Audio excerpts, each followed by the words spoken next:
من كان في قلبه مثقال ذرة من كبر. فقال رجل إن الرجل يحب أن يكون ثوبه حسنا ونحله حسنا. قال إن الله جميل ويحب الجمال. الكبر بطر الحق وغمط الناس. مسلم اور مشکات شریف کی حدیث.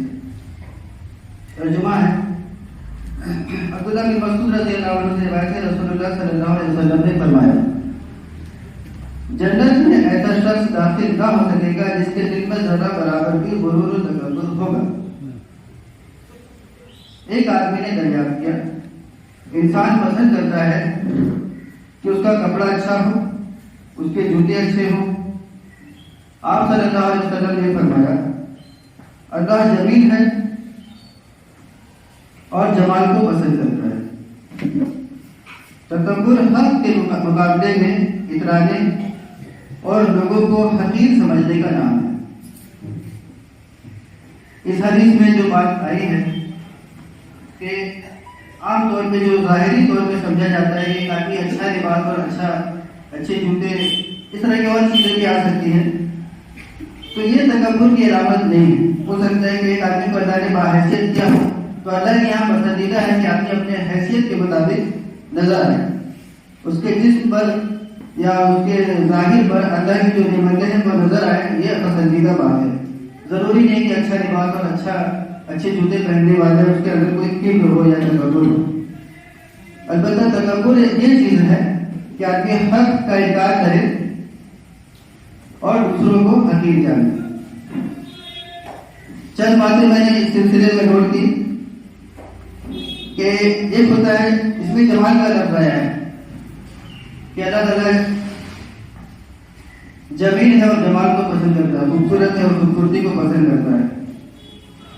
تو خود خوبصورت نظر آنا تکبر نہیں ہے, لیکن دوسروں کو اپنے سے کمتر سمجھنا ضرور تکبر ہے. اللہ تعالیٰ نے کسی کو خوبصورت بنایا, دوسرے آدمی کو اتنا خوبصورت نہیں بنایا. کسی کو اللہ نے لمبا بنایا, کسی کو اللہ نے پست قد بنا دیا, کسی کو اللہ نے گورا بنایا تو کسی کو اللہ نے اتنا گورا نہیں بنا, سامنا بنا دیا, کالا بنا دیا. یہ ایسی چیزیں ہیں جس میں انسان کا اختیار نہیں, بالکل دخل نہیں. اپنے پسند کا اگر انسان کے حق میں اختیار ہوتا تو کوئی بھی کالا ہونا بدصورت ہونا پسند نہیں کرتا, اللہ کی مرضی. تو خود جمال کو اختیار کرنا اچھی بات ہے, لیکن دوسروں کو اپنے سے کمتر سمجھنا اس بنیاد پہ یہ اصل میں تکبر ہے. دوسری چیز مال و دولت کا تکبر. عام طور پہ مال و دولت کے حصول میں انسان کا نظر آتا ہے کہ کسی نہ کسی طرح اپنی کوشش کا بھی دخل ہوتا ہے, لیکن یہ بھی ایسی چیز ہے جو ہمیں دین اور شریعت میں بتایا گیا ہے کہ بالکل اللہ کی طرف سے جو تقدیر میں ہے وہی ملتا ہے. کچھ لوگوں کو بغیر کوشش سے بھی مل جاتا ہے, شاید وراثت میں مل گیا ہو یا کسی اور طریقے سے حاصل ہو گیا. لیکن مال و دولت کا ہونا تکبر نہیں ہے. مال و دولت کی بنیاد پہ دوسروں کو حاقر سمجھنا, جس کے پاس مال و دولت کی کمی ہے, غریب ہے, مفلس ہے, اس کو حاقر سمجھنا اصل تکبر ہے. ایک ہوتا ہے ایمان کا تکبر. ہم اہل ایمان ہیں, اللہ کا شکر ادا کرتے ہیں. جن کو ایمان نہیں حاصل نہیں ہے, کسی بھی دوسرے مذہب سے تعلق رکھتے ہیں اور ہم سمجھ لیں کہ وہ تو جہنمی ہیں, ہم تو جنتی ہیں. یہ تکبر ہے. فکر یہ ہونی چاہیے کہ کیسے وہ آدمی ایمان والا ہو جائے, کیسے وہ جہنم سے بچ جائے. اس فکر کو چھوڑ کر ہم بس سمجھیں کہ وہ جہنمی ہیں, ہم جنتی ہیں. یہ تکبر ہے. ایک ہوتا اعمال کا تکبر. ہم نمازی ہیں, ہم روزے دار ہیں, ہم تو پورا روزہ رکھتے ہیں, ہم تو 5 وقت نماز ادا کرتے ہیں, ہم نے حج کر دیا ہے. یہ سب ہے اپنی جگہ پہ بہت اچھی چیز, لیکن جو بے نمازی ہے اس کو حاقر سمجھنا, جو روزہ نہیں رکھتا ہے اس کو جہنمی سمجھنا, جو حج نہیں کیا ہے اس کو اپنے سامنے حاقر سمجھنا, یہ اصل تکبر ہے. اس طرح سے دوسرے اعمال سے بھی آپ سمجھ سکتے ہیں. اور ایک چیز میں نے نوٹ کی, علم کا تکبر. عام طور پہ علم کسی بھی طرح کا علم ہو سکتا ہے, چاہے وہ عام طور پہ آج آج کل کے دور میں عصری تعلیم کہتے ہیں، اعلیٰ تعلیم یافتہ ہے، دوسرے لوگ کون تعلیم یافتہ ہے؟ اعلیٰ تعلیم یافتہ مطلب کہ کوئی تکبر نہیں ہے، لیکن اس بنیاد پہ دوسرے کو حاکم سمجھنا کہ وہ تو زیادہ پڑھائی لکھائی نہیں ہے، یہ تکبر ہے۔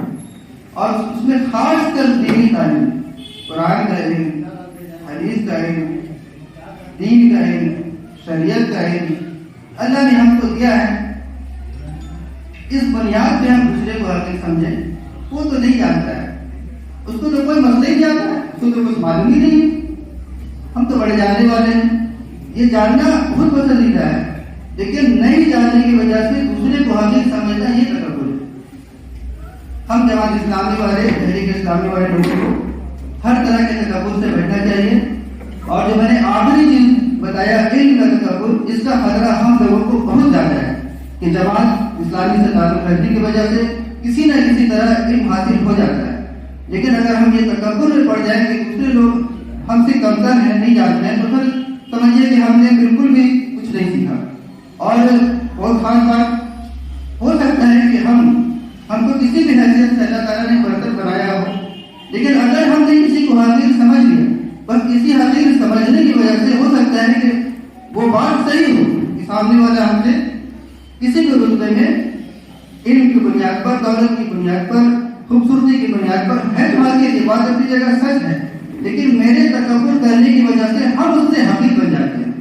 یہ بالکل لحاظ رکھا جائے کہ ہمارے اندر یہ تکبر پیدا نہیں نہ ہو۔ الحمد للہ۔